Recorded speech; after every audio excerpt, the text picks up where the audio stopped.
and welcome to my Scrapping Space. I'm Joni Martin. I'm an independent Stampin' Up demonstrator located in Southwest Wisconsin, and I'm here to share a pretty cute little card made with Storybook Moments.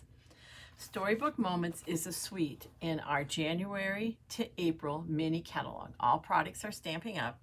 It's called a mega suite because it has 2 sets of papers, 2 stamp sets, 2 dies. This set of paper has also die cuts, but we're not dealing with die cuts today. Let me show you what we're going to do instead.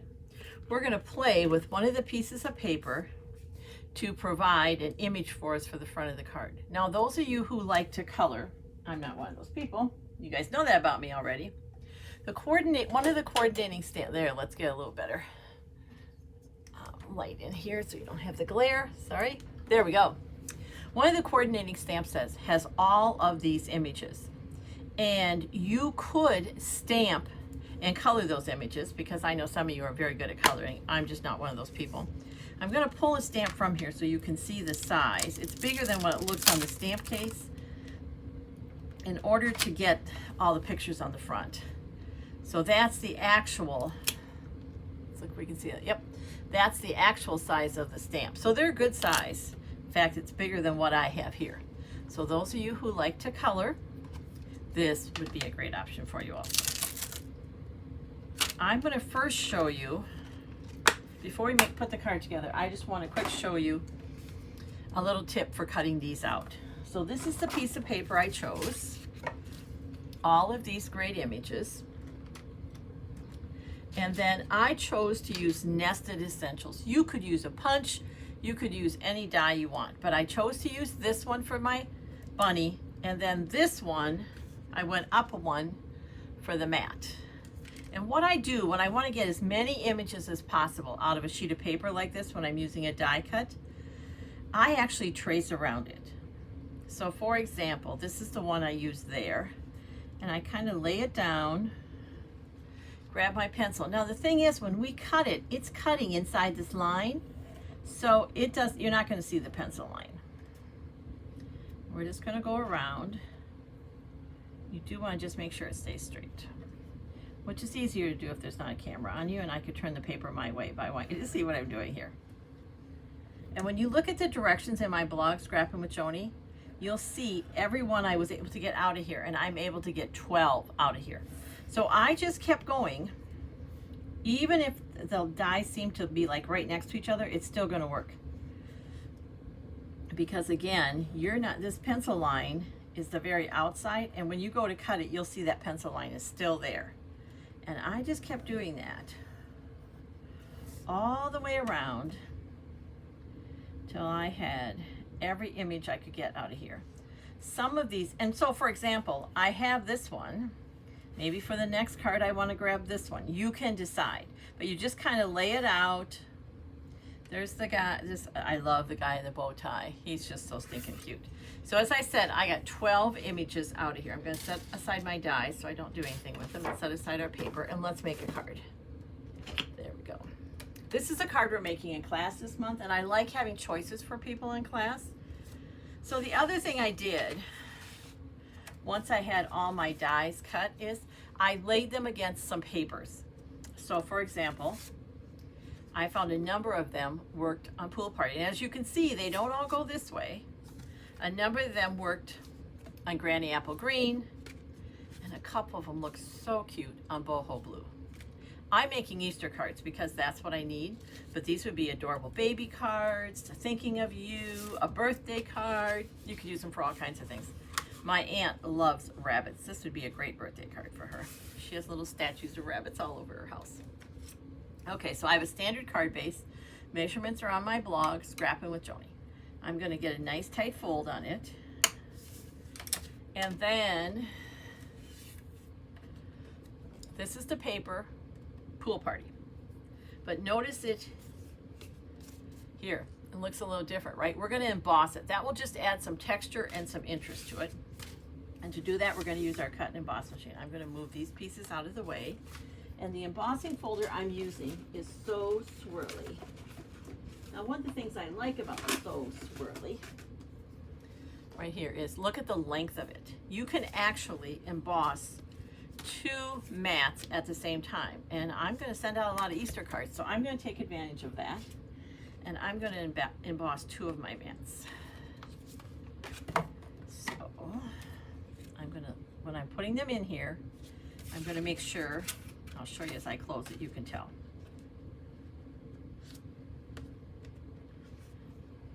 I want to make sure that my embossing line actually goes past the mat. I don't want to put this all the way to the top because I'm going to have a space that's not embossed. So I make sure going all the way down, I have embossing all the way around. Now, when I get a new embossing folder, I label it, So Swirly, and I put what plates I need, or the recipe. And I need plates 1 and 2 of plates 3. So let's grab our cut and emboss machine. I love that the sides fold up. It gives me a little more workspace here. And then plate 1, you're always going to use plate 1. And plate 3. Plate 3, let's turn it around so you can see it, is the clear one. This is why I want to point out though. Look at this plate. It's not even really flat anymore. It's gotten a lot of use and a lot of love.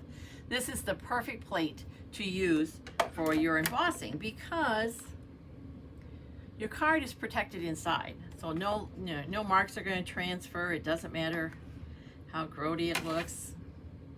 I found another well-loved one to use for that. And we're just going to, so my sandwich was plate 1, up plate 3, my embossing folder, fold first, and then another one. And then we're going to work. I will tell you when you're using the sandwiches that need 2 number 3 plates, you do have to use a little muscle to get it started, but then it just rolls smoothly through. Once you get it started, if it's fighting you a lot, then stop and check that you have the right sandwich and that they're all lined up straight. Okay, so look at that. We have 2 mats embossed with 1 run through. I'll set this aside, add it to my card bin, and when I'm ready to make more Easter cards, this one will be already done. There we go. All right. So I have a card base. This is Crumb Cake, a neutral color. I wanted a color that no matter which mat I used was going to work. It's just easier to switch up one thing when you're making multiple cards. This is what we would call a heavily embossed surface. There's a lot of crevices here, and I want this to attach to my card front.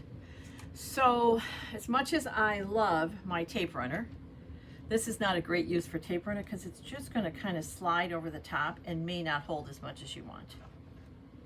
So I'm going to be pretty generous. By being generous on the inside,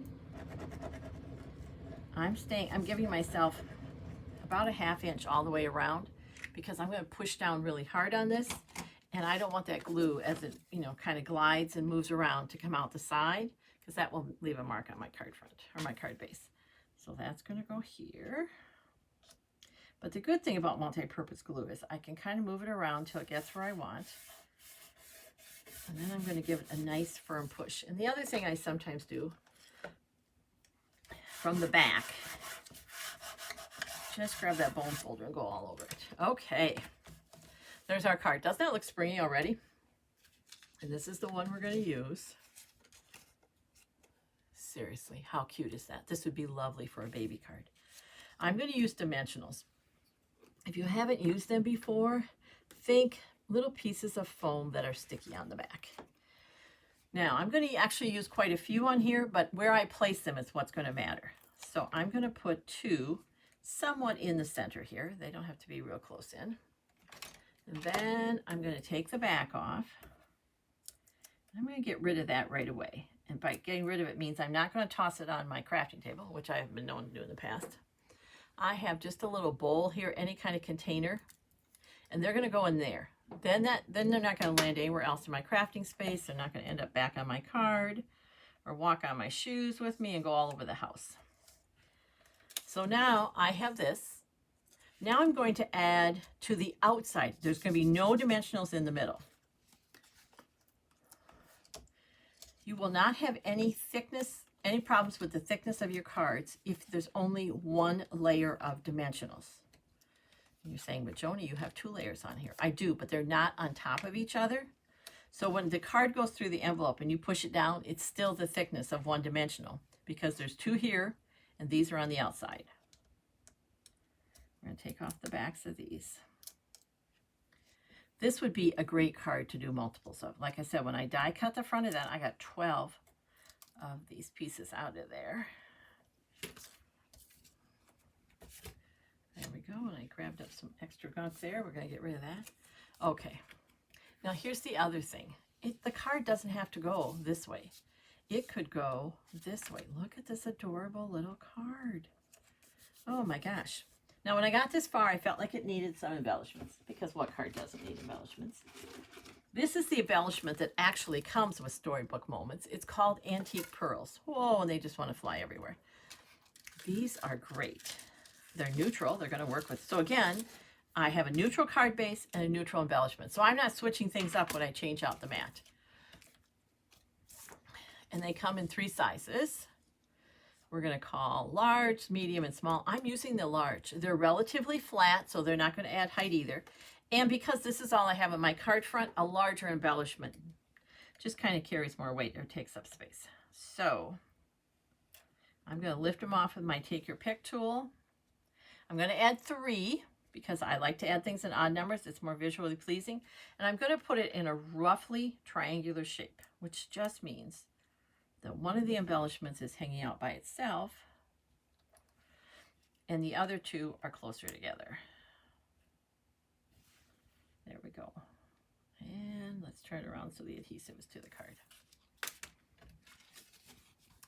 This again, I could make this a birthday card for my aunt, a thinking of you, a note card, clearly an Easter card, but I think it'd be an adorable baby card. Okay, so then I thought I was going to have the card run this way till you and I started talking, so look what I did. I stamped it wrong. Let me show you what to do if that happens to you. This is 4 1/4. I'm going to cut this to 4 inches. Now, true, I could stamp another insert, but let me just show you in case that isn't what you want to do, what you can do. I'm going to cut this to 4. But when I do that, it looks like Easter greetings is a little too far down. So I'm just going to move it up a little bit. And this is really just a matter of kind of playing with it. I wouldn't spend a lot of time on it. It's a card insert. It doesn't need a lot of our attention. And then we're going to go 4 this way. So you just took a little bit off of both sides.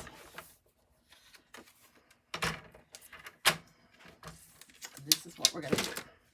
So when I set this in here,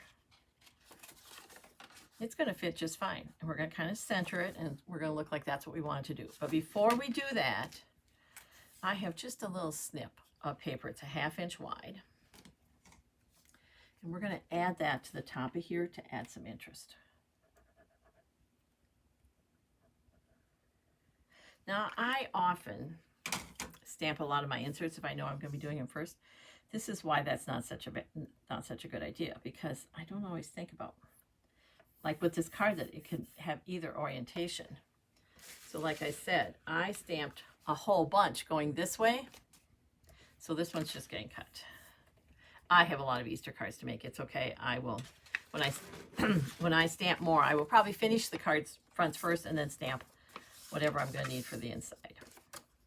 This is a pretty cute card. We're not sending it in a naked envelope.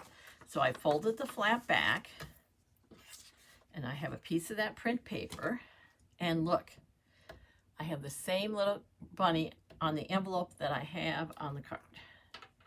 I'd like to tell you I planned that, but I didn't. I cut up a bunch of these. I can get 10 envelope flaps from a 12 by 12 sheet of paper.